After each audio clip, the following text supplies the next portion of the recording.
Local তরমুজ আসতে আরও কয়েকদিন বাকি। তিস্তা নদীর চরে তরমুজ চাষ করে স্থানীয় কৃষকরা। সেই তরমুজ বাজারে না এলেও ব্যাঙ্গালোরের তরমুজে ছেয়ে গেছে জলপাইগুড়ির বাজার। সেই তরমুজ বাজারে আসতেই তরমুজ প্রিয় ক্রেতাদের ভিড় জলপাইগুড়ির বিভিন্ন ফলের বাজারগুলোতে। জলপাইগুড়ি শহরের দিনবাজার, স্টেশন বাজার, বয়ালখানা বাজার সহ শহরের অন্যান্য বাজারগুলোতে এখন ব্যাঙ্গালোরের তরমুজে ছেয়ে গেছে। আর সেই সব তরমুজ কিনতে এখন ক্রেতাদের ভিড়, দামও হাতের নাগালে।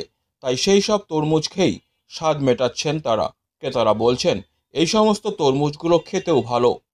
তাই লোকাল তরমুজ আসার আগে ব্যাঙ্গালোরের তরমুজ খেয়েই স্বাদ মেটাচ্ছেন শহরের সাধারণ মানুষ। কোথাকার মূলত এটা ব্যাঙ্গালোর এখন আসতেছে। ব্যাঙ্গালোর থেকে লোকালটা কোনো হয়নি, লোকাল এখন বেরিয়েছে। তেলা বছর আগে গিয়ে চলে আসছে।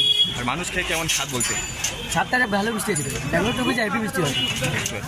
এই বছর দেখা যাচ্ছে বেশিরভাগ তরমুজের স্বাদ অফুরন্ত ভালো। কি কারণে মনে হয়?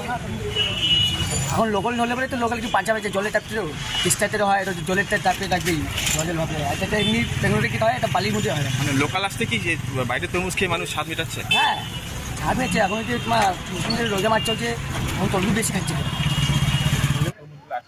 ব্যাঙ্গালোরে মাল 30 টাকা লোকাল এখন আসছে। এই 15-20 দিনের মধ্যে ঢুকবে, 15-20 দিনের মধ্যে আসবে।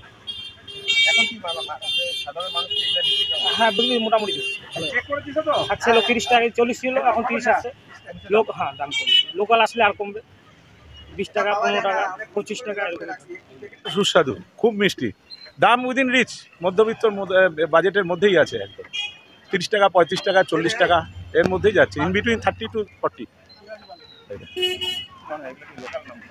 না, এগুলো সব বাইরে থেকে আসে। হ্যাঁ, বাইরে থেকে আসে, এখানকার না। তবে কোয়ালিটি জিনিস। না, এখানে লোকালটা আরও পরে উঠবে। ওটা তিস্তা মানসাইয়ের তরমুজটা আসবে এখানে বিপুল পরিমাণে, ওটা পরে আসবে।